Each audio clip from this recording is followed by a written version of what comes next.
Sir, വീണയുടെ ED. Case ഇത് കുറേ നാളായി നമ്മളിത് കണ്ടുകൊണ്ടിരിക്കുന്നു. ഇത് ഇപ്പം ലേറ്റസ്റ്റ് ആയിട്ട് കുറച്ച് കാര്യങ്ങളൊക്കെ അറിയാൻ പറ്റി. എങ്കിൽ പോലും ഞാൻ ചോദിക്കുകയാണ്, ഇത് പിണറായി വിജയനിലേക്ക് ഒരു പോകുന്നുണ്ടോ ഈ ഒരു കേസിന്റെ ഒരു വഴിത്തിരിവ്? പിണറായി വിജയൻ, വീണയുടെ ഹസ്ബൻഡ് മുഹമ്മദ് റിയാസ്, അങ്ങനെ ഇത് ഇ.ഡിക്ക് ഒരു രാഷ്ട്രീയം വല്ലതും വരുമോ ഇതിനകത്ത്? അല്ല, ഇതിനകത്ത് ഇ.ഡിയുടെ രാഷ്ട്രീയം ഇല്ലല്ലോ. ഇപ്പം പിണറായി വിജയന്റെ മകളായത് കൊണ്ടാണ് വീണയ്ക്ക് ഞങ്ങൾ ഈ ഈ അഗ്രിമെന്റ് വെക്കാൻ കാരണം ഈ പണം കൊടുത്തതെന്ന് പറഞ്ഞത് ഇ.ഡി അല്ല, കർത്തയാണ്, CMRന്റെ MD. പിന്നെ ഈ പറയുന്ന മുഹമ്മദ് റിയാസിലേക്ക് അന്വേഷണം പോകാൻ മുഹമ്മദ് റിയാസോട് ഡയറക്റ്റ് ലിങ്ക് ചെയ്യുന്ന ഒരു കാര്യം ഇതുവരെ ഇ.ഡിയും പറഞ്ഞിട്ടില്ല, എനിക്ക് ഒന്ന് പുറത്ത് മൊഴികളായിട്ട് വന്നിട്ടില്ല എന്ന് തോന്നുന്നു. പക്ഷേ മുഹമ്മദ് റിയാസിന്റെ ഏറ്റവും അടുത്ത സുഹൃത്തുക്കളുടെ വീടുകളിലാണ് കഴിഞ്ഞ ദിവസം റെയ്ഡ് നടന്നത്. അതിലൊരു സുഹൃത്തിന്റെ ഒരു സുഹൃത്തിന്റെ മൊബൈൽ ID കാർഡ് ഉപയോഗിച്ചിട്ടാണ് ഒരു സിം എടുത്തിരിക്കുന്നത്. ആ സിം വഴിയാണ് വീണ ഇന്റർനെറ്റ് കോളിംഗ് നടത്തിയിരിക്കുന്നത്. അപ്പൊ സ്വാഭാവികമായിട്ട് അവിടെ പോയാലും രാഷ്ട്രീയമില്ല.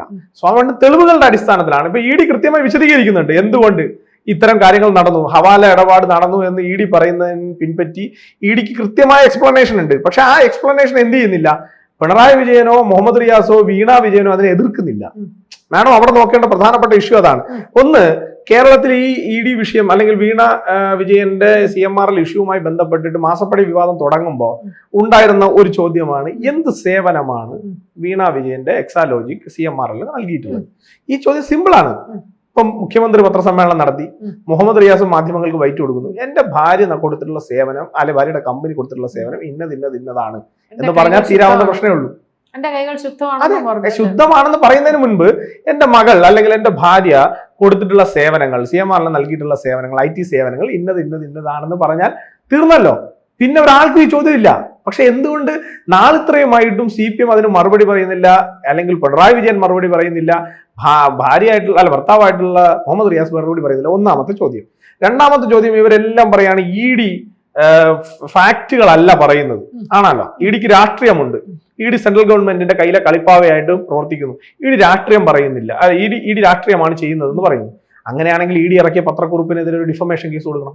ഞാൻ ഈ കാര്യങ്ങളിലൊന്നും എനിക്കെതിരാണ് ഇ.ഡി ഞാനുമായി റിലവന്റ് അല്ലാത്ത അല്ലെങ്കിൽ ഞാനുമായി ഒരു തരത്തിലും യോജിക്കാത്ത വസ്തുതകൾക്ക് വിരുദ്ധമായ ഒരു കാര്യം ഇ.ഡി എനിക്കെതിരെയോ മാഡത്തിനെതിരെയോ ആണ് കൊടുക്കുന്നത്. നമ്മളെന്താ ചെയ്യുക? നമ്മൾ നേരിട്ട് കോടതിയിൽ പോകും. കാരണം നിയമപരമായ പരിരക്ഷ നമുക്ക് കിടക്കുകയാണ്.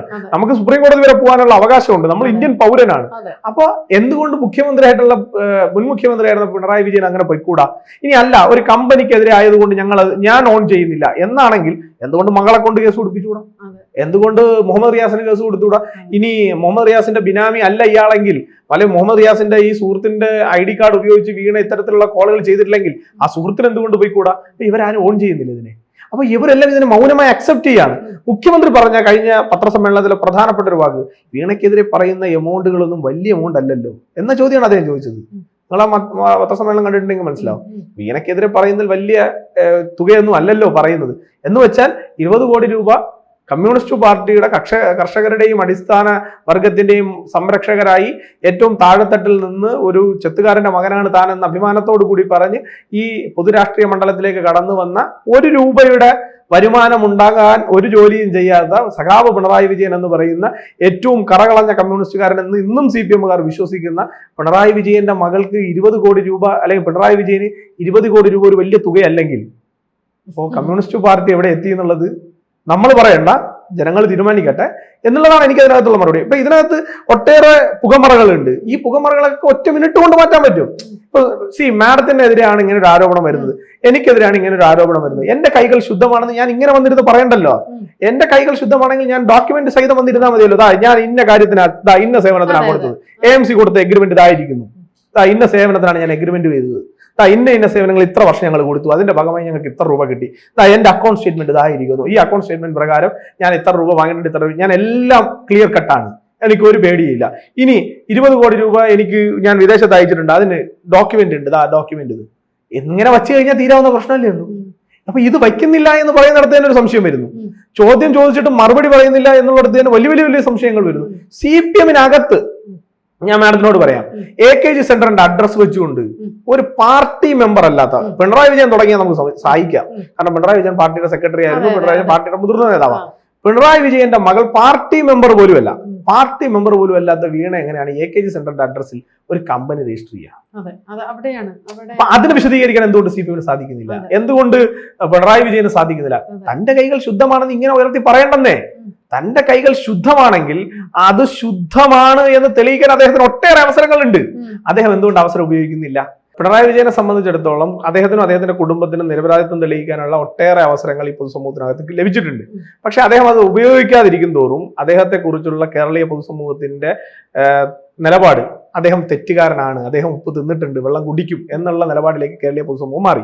ഇനി അദ്ദേഹത്തിന്റെ ഏറ്റവും പ്രധാനപ്പെട്ട 10 വർഷത്തെ പ്രവർത്തനങ്ങൾക്കിടയിൽ ഒട്ടേറെ വിവാദങ്ങൾ അദ്ദേഹത്തിന്റെ ഓഫീസിനെ കേന്ദ്രീകരിച്ച് നടന്നിട്ടുണ്ട്. അതായത് ഒരു ഓഫീസിനെ കേന്ദ്രീകരിച്ചിട്ടാണ് മറ്റേ വിദേശ രാജ്യങ്ങളുമായിട്ട് ബന്ധപ്പെട്ടിട്ടുള്ള സ്വർണ്ണക്കടത്ത് ഉൾപ്പെടെ ശിവശങ്കരൻ ഉൾപ്പെടെ പ്രതിയായിട്ടുള്ള പല വിഷയങ്ങളും വന്നത്. അന്ന് ഈ 164 സ്റ്റേറ്റ്മെന്റ് കൊടുത്തതിന് ശേഷം സ്വപ്ന സുരേഷ് ഇറങ്ങി വന്നിട്ട് പറയുന്ന 3 പേരുകളാണ്. ഒന്ന് വീണ വിജയന്റെ പേര്, ഒന്ന് മുഖ്യമന്ത്രി പിണറായി വിജയന്റെ പേര്, ശിവശങ്കരന്റെ പേര്, പിന്നെ മുഹമ്മദ് റിയാസിന്റെ പേര്. 4 പേര്. ഈ 4 പേരിൽ 3 പേരെയാണ് ഇന്ന് ED റഡാറിനകത്ത് നിർത്തിയിരിക്കുന്നത്. ഒന്ന് വീണ വിജയൻ, ഒന്ന് മുഹമ്മദ് റിയാസ്, ഒന്ന് പിണറായി വിജയൻ. അതിനകത്ത് അവർ പറയുന്നത് ഹവാല ഇടപാട് നടന്നിട്ടുണ്ട്. ഇന്ന് ED പറയുന്നതിലും ഹവാല ഇടപാട് നടന്നിട്ടുണ്ട്.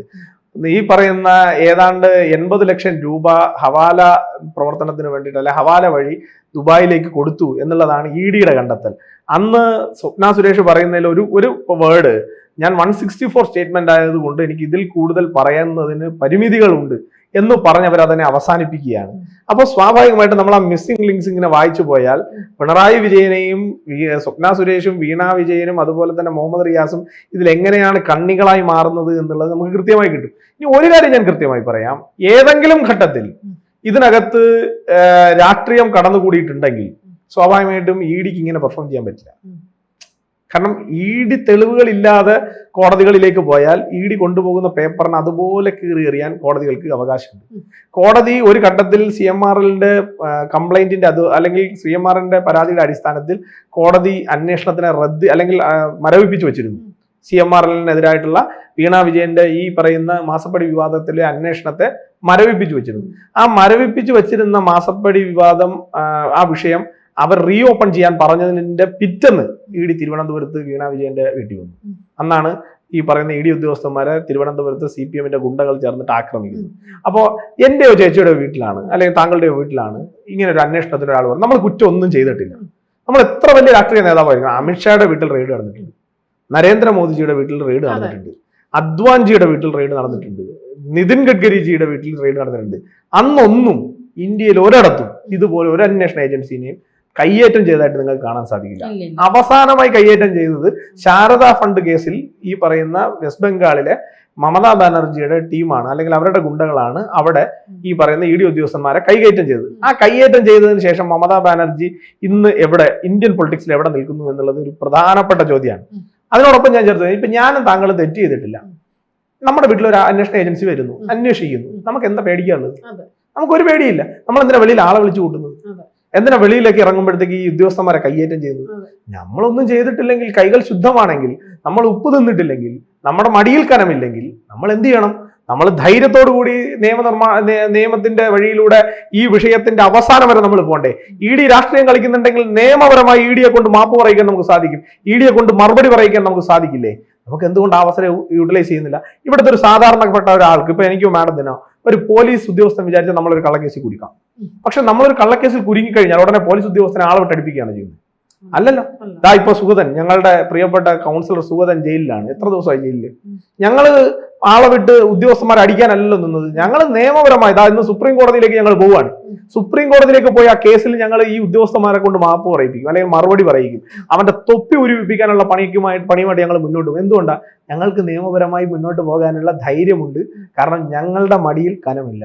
പിണറായി വിജയന്റെയും വീണ വിജയന്റെയും അതുപോലെ തന്നെ മുഹമ്മദ് റിയാസിന്റെയും മടിയിൽ കനമുണ്ട് എന്നുള്ളതിന്റെ ഏറ്റവും വലിയ തെളിവാണ് ഇത്തരം അസത്യമാണ്, ഇതെല്ലാം കള്ളമാണ്, ഇതെല്ലാം ഭരണകൂട ഭീകരതയാണ്, ഇതെല്ലാം പ്രതിപക്ഷത്തെ നിശബ്ദമാക്കാനുള്ള പരിശ്രമമാണ് എന്ന് രാഷ്ട്രീയമായി പറയുന്നതിന് പകരം നിയമപരമായി ഒരൊറ്റയിടത്ത് ചലഞ്ച് ചെയ്യാനുള്ള ഗട്ട്സ് എന്തുകൊണ്ട് ഇന്ദ്രചന്ദ്രന്മാരെ ഭയക്കാത്ത പിണറായി വിജയൻ ഉണ്ടാകുന്നില്ല?